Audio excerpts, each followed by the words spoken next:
Zigbee is a popular wireless protocol used by smart home devices. But out of the box, smart home controllers such as Home Assistant can't actually communicate with Zigbee devices. If you want to be able to talk to Zigbee devices, you're going to need a Zigbee controller, but you're also going to need additional software to be able to communicate with those devices through the Zigbee controller. One of the actual popular add-ons that's available for Home Assistant is called Zigbee2MQTT. But how do you install Zigbee2MQTT? Well, if that's something you're interested in finding out, then stick around and watch this video, because that's what we'll be going over.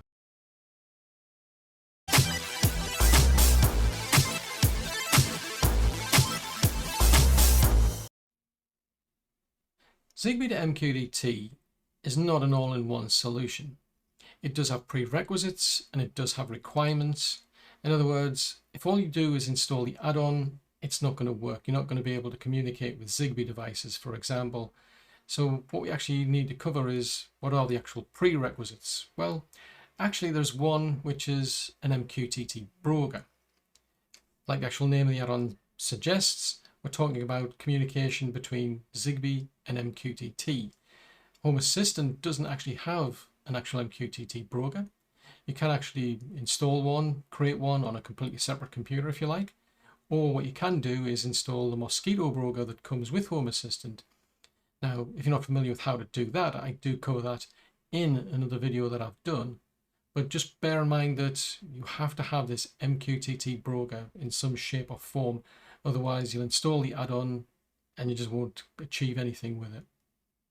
In terms of the actual requirements, well, you do actually need a Zigbee controller, because all we're going to be doing is installing software onto a computer, and that computer does need a physical Zigbee controller to be able to communicate with Zigbee devices. Now, there are actually certain ones that are preferred.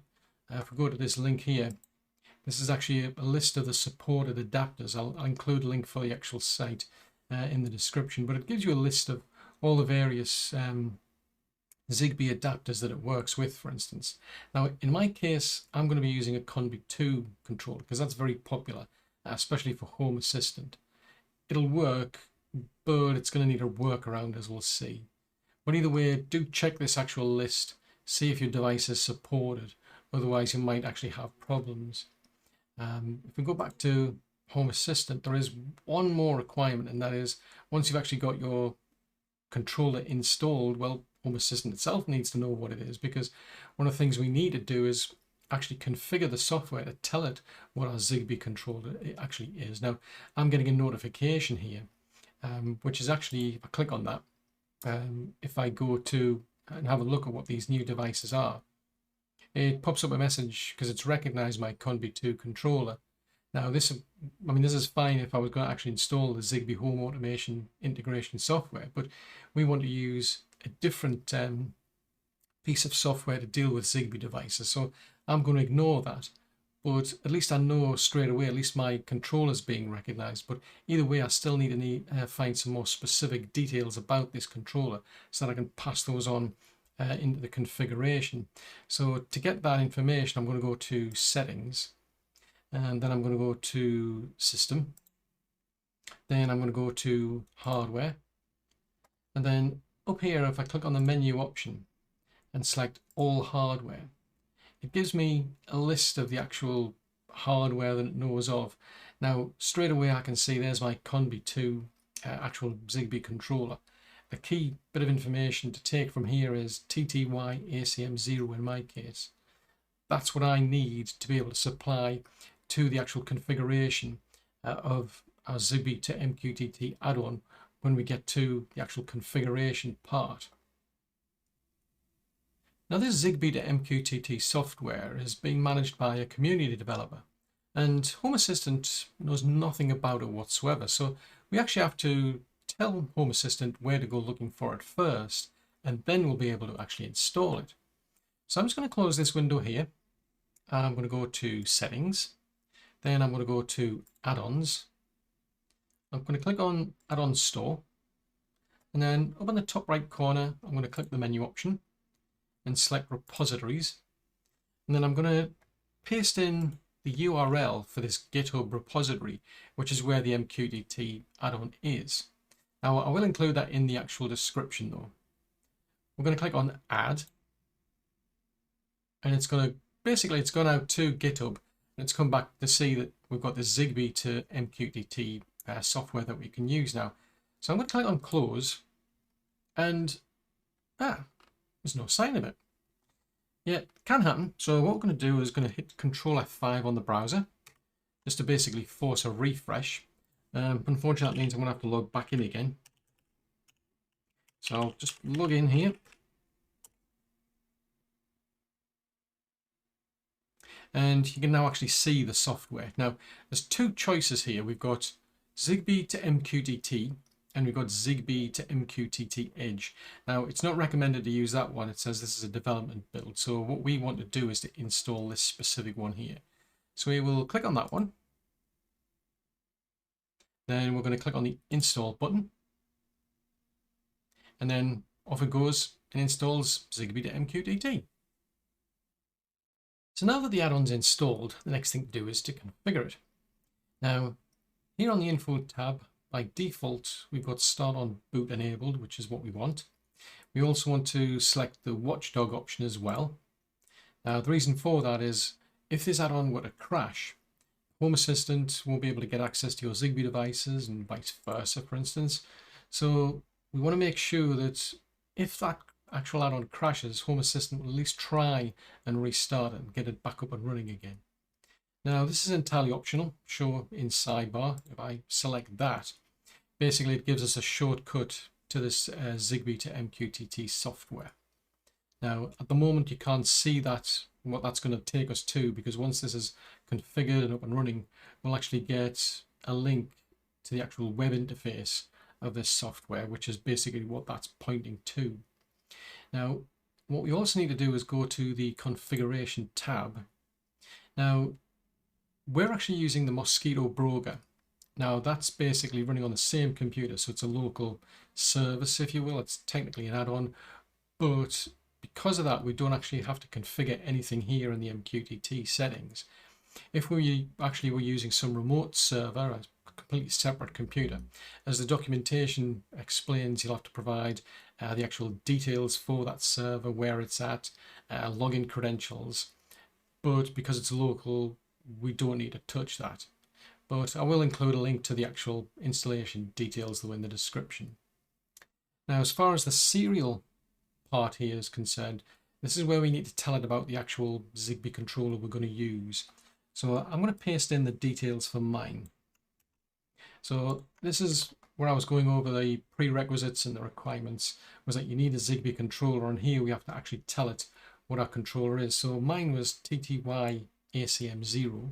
So yours might be the same, might be different. It depends on how many USB devices you've got in here, for example. But we put that /dev / in front of that. So that's how we actually reference that specific device there. So I'm going to click on Save. Then I'm going to go back to Info. And then what I'm going to do is then actually start the add-on. Now, this is going to take a while. So once it's actually up and running, or in my case, it'll actually fall over, as you'll see.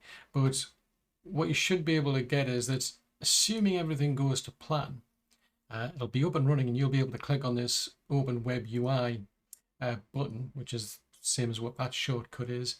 And then you'll be able to actually connect to this actual add-on. In my case, I'm using a Conbee II controller, and it's going to have problems. I'm going to have to fix this. So I need to leave this a while to finish doing what it's going to try and do to get everything up and running. If you find it works fine, then skip the next section. But if you're using a Conbee II controller, for example, then you'll need to cover the next section with me, where we go over how to fix this problem. Now, if like me, you're using the Conbee II controller, what you'll find is that the Zigbee2MQTT add-on looks as though it's working, but in actuality, it's not. I mean, we've got a green icon up on the top right-hand corner, but if I try to connect to the add-on, all I get is bad gateway. Now, typically that just means that the service is not ready yet. It hasn't finished doing what it needs to do to get itself fully up and running. But you can leave this as long as you like. It's not going to make any difference, because if you click on the log tab over here, we'll see there's an error message showed up. Failed to connect to the adapter. Fortunately, you do get a link to follow. And if you do follow that, and I'll include it in the description, this is the common problem. It's the number one, or at least as far as the actual, goes right to the top of the list, basically, issue, which is problems connecting to the adapter. And like I pointed out, there are some requirements when it comes to this software. There are supported adapters. The ConBee II works, but there's a catch. If we do follow that link, and it's the same link I was showing early on, and scroll all the way down and expand this ConBee II, Raspberry 2 link that we've got here, you can see it actually tells you need to add in some additional lines to the configuration.yaml file. So I'm going to copy these out. I'm going to go back to Home Assistant. I'm going to go to Studio Code Server. You can use any file editor that you like, because we need to make a configuration change. Now, the key thing to point out is it's the configuration.yaml file that belongs to Zigbee2MQTT. I'll just shrink that because it's a bit deceptive. Home Assistant has its own configuration.yaml file. You might think, well, I'll put the lines there because that's what it's talking about, surely.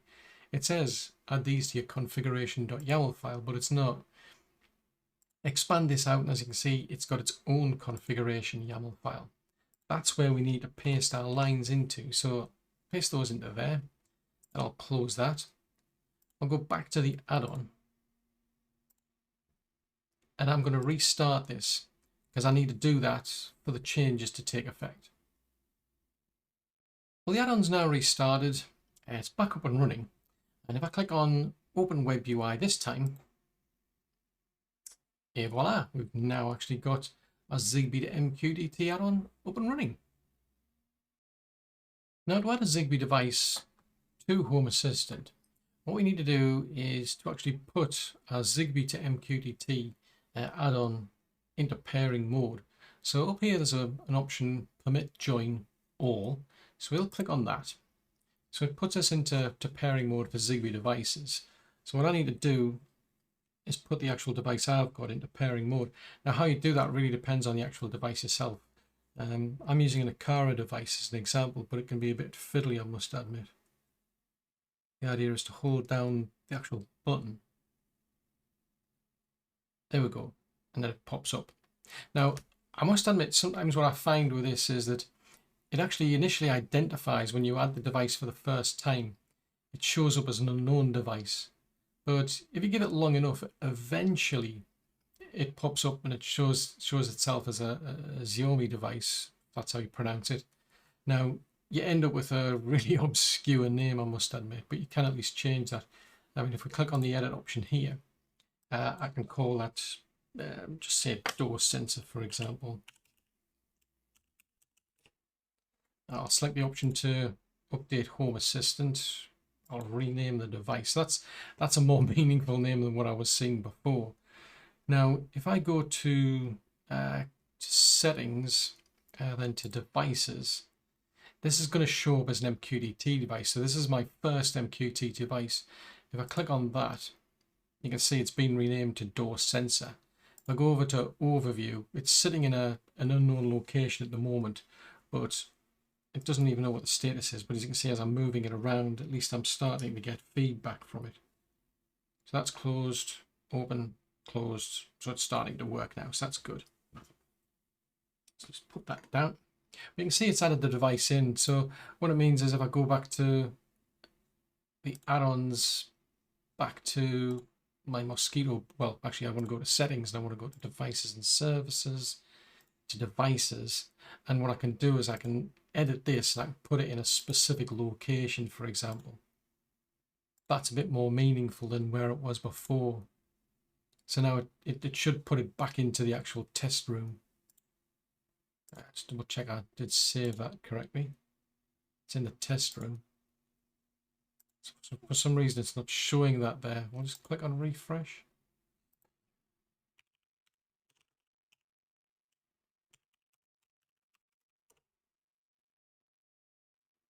Yeah, everything's now back in the test room. So now what you're getting is, although you've actually got a Zigbee device as such, it's communicating to our Zigbee to MQTT add-on, and it's then presenting it to the MQTT broker. So as far as Home Assistant's concerned, this is an MQTT device. To us, we know it's a Zigbee device, but Home Assistant sees it as an MQTT device.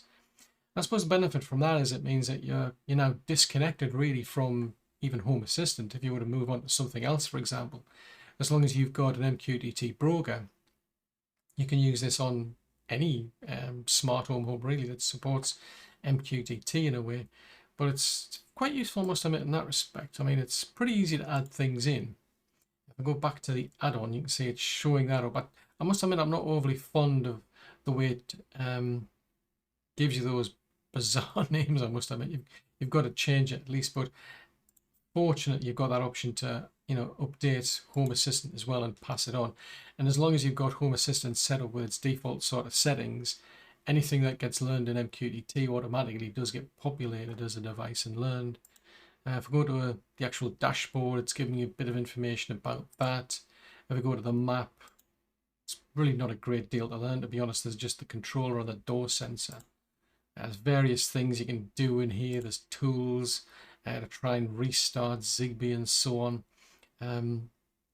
What I'm interested in next, I suppose, is really just to add more devices into here. And as I say, how you do that really varies depending on the device. Some of the electrical devices that you've got, for example, it's a case of maybe you just turn it on as soon as it powers on the first time it goes into pairing mode. With some, it might be a case of you've got to waggle the actual on and off button a few times to put it into pairing mode. But I suppose one of the good things about this is it also does support more actual devices than Home Assistant's own software. If we go to notifications, check it out, it's suggesting to install the Zigbee Home Automation integration. Now, this specific add-on that we've put in, the Zigbee to MQTT, it does supposedly support a lot more devices.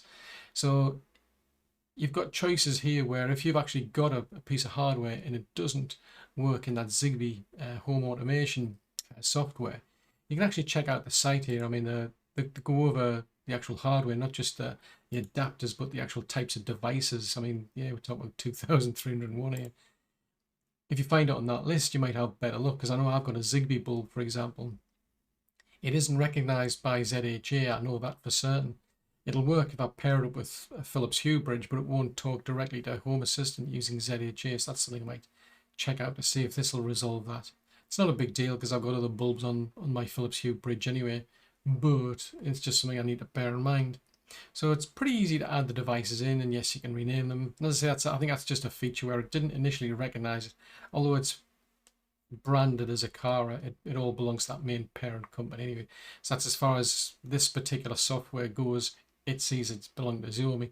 It's all based on like fingerprints. Every device has got a fingerprint essentially, and it all depends on the database that the actual devs keep and what they recognize it as. But that's something to bear in mind. So pretty easy to add devices in. Now when it comes to Zigbee, it's pretty easy to remove a device from your network. We've got a door sensor that we've added in.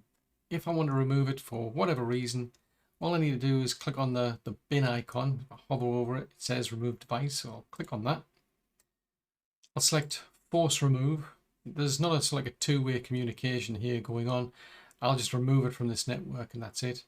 Now, if this was a device that I don't want to come back, I would also select that option to block from joining again. In this particular case, we're doing a video, I'm doing a demo, so I do want the device to be able to be added back in again. So what I'm going to do is leave that deselected, tell it to force remove, click delete, and that's it, it's gone. If we go to our overview page, it's gone from here. Go to settings, devices. It's no longer referenced as a device on the MQTT broker either. So very, very easy to actually remove a Zigbee device. Well, thanks for making it to the end of this video. I really do hope you found it useful. If so, then do click the like button and share, as that'll help get the video out to more people who might find it useful as well. If you've got any comments or suggestions, please post those in the comments section below. And if you're new to the channel and you'd like to see more content like this, then yes, do subscribe. Just remember to set the bell icon to actually send you notifications when new content gets released. Although I also post to Twitter as well as Facebook. If you'd like to help the channel and support it, you can actually make contributions through PayPal and Buy Me a Coffee. I've also got links to Patreon, and there's also the join membership option for YouTube itself. Patreon and YouTube members do have the option to actually benefit from early access as well. But above all, many thanks for watching this video. I'll see you in the next one.